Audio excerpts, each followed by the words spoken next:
Welcome back, everybody. This should be a relatively quick video, but I had no plans of making this until I got a message from a viewer the other day on Facebook, and he was asking me if there was an inherent problem with the FN509 in terms of how it reacts with water. So we have a 509 here. Everybody knows who watches the channel, I'm a big 509 fan. This gun I don't think has ever had a malfunction to date, but the viewer was saying that he had heard that these don't do well in water. Now it struck me as odd because this was of course one of the MHS, or Modular Handgun System, submissions for the Army contract, and I would think that FN being FN would have done some testing with that.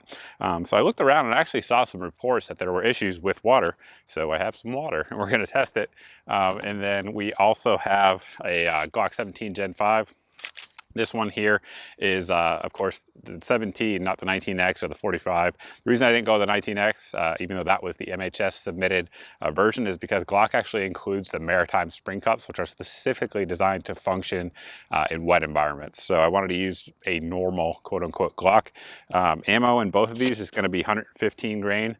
Minuteman munitions, what I'm going to do is just submerge it until the bubbles stop coming out. And actually, we should chamber around. That makes sense, right? Yeah, we're going to chamber around.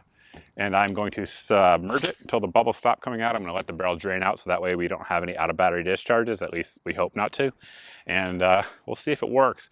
Again, the reports I've seen have said that sometimes that can be an issue, and if it's an issue, that's kind of or rather can be a big deal depending on the person who's actually using the gun. So we'll see how it does. All right, we're going to go with Glock 17 first, Gen 5. And there are no more bubbles. Like I said, I'm going to let it drain out so we don't have any safety issues. Just fire a few rounds. All right, she fired there just fine. Do the same here with the 509. And we do have a round chambered, just double checking. Getting bubbles, still getting bubbles. This one's more bubbly. All right, same thing, let it go out, let it drain. All right, so we still fired there. Again, I've seen reports online that said that could be an issue. I'm gonna try it a little bit quicker with each gun. Maybe I'm letting too much drain out for it to be a problem.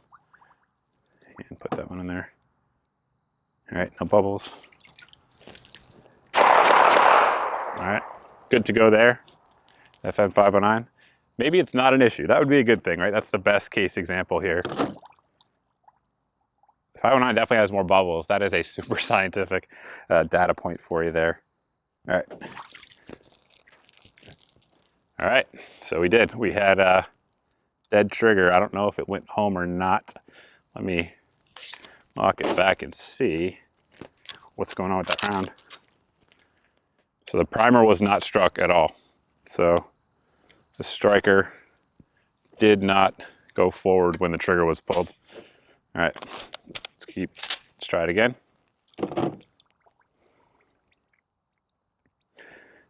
Still bubbly. All right. All right, so it worked just fine there. We're just going to work through the magazine, see if we have any other issues. Again, the 17 barely wants to fit. All right, we're good. All right.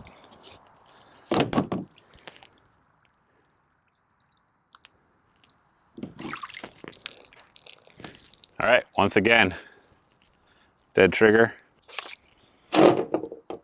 Make sure there's not a hang fire. I noticed this the first time too, that the slide was hard to pull back, and the slide is hard to pull back right now. I don't know why that is, but it's noticeable. It's harder than normal. Again, the striker did not go home on that. There's no primer mark on that round. All right, we got some more rounds left. Back to 17 as a control.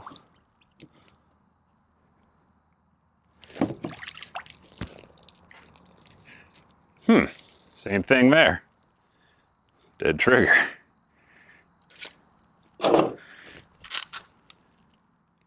Interesting. And that one, we did have a primer strike, however, it was a light strike. I don't know if my camera will focus. Maybe you guys can see that, but trust me, if you can't, it is a light primer strike. So that's interesting. Both of the 509s were non-primer strikes, and that one was light. So Glock, even when failed, is kind of better, I guess. Obviously no failure is best. All right, we're done with the bubbles. All right, dead trigger again.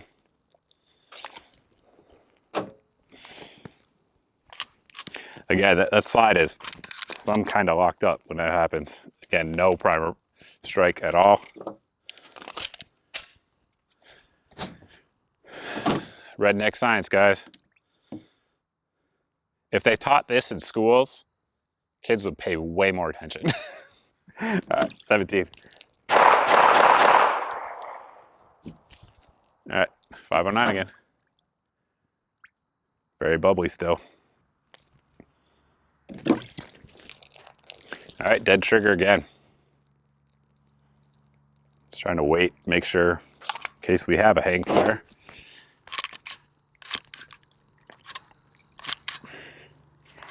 That slide doesn't want to play. All right. Again, no primer strike.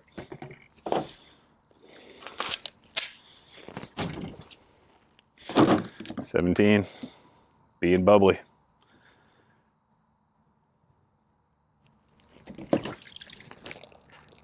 Same thing, dead trigger.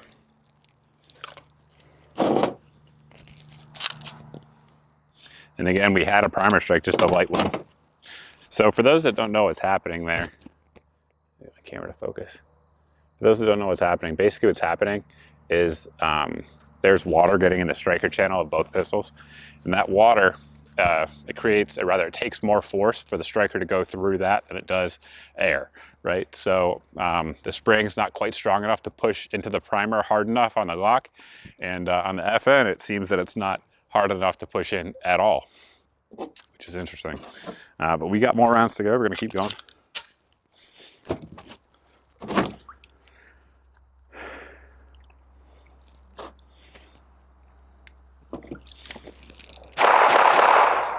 All right, success. We're losing water in my bucket. Got to kind of hold it in now. All right, walk back.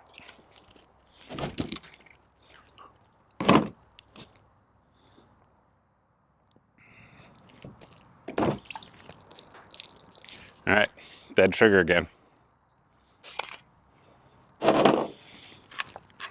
I mean, that thing is hard to get open. Again, no primer strike at all.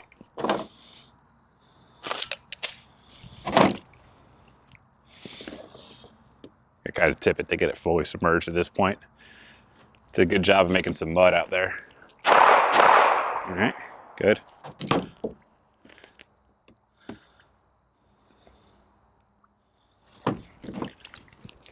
Nothing, dead trigger.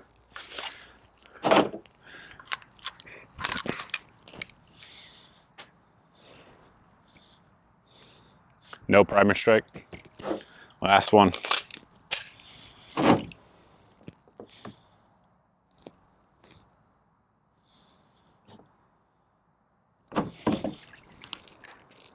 Dead trigger. Well, that slide wasn't actually hard to pull back that time. Again, no primer strike. All right. That is going to conclude today's science test, guys. I'm not entirely sure on the numbers. I think the Glock had 2. You guys should see it on your screen just how many times we had that issue with each pistol. I would say, just from this test, that Glocks are less prone to it. I think that's, again, from a sample size of 1 magazine, I think that's prudent to say.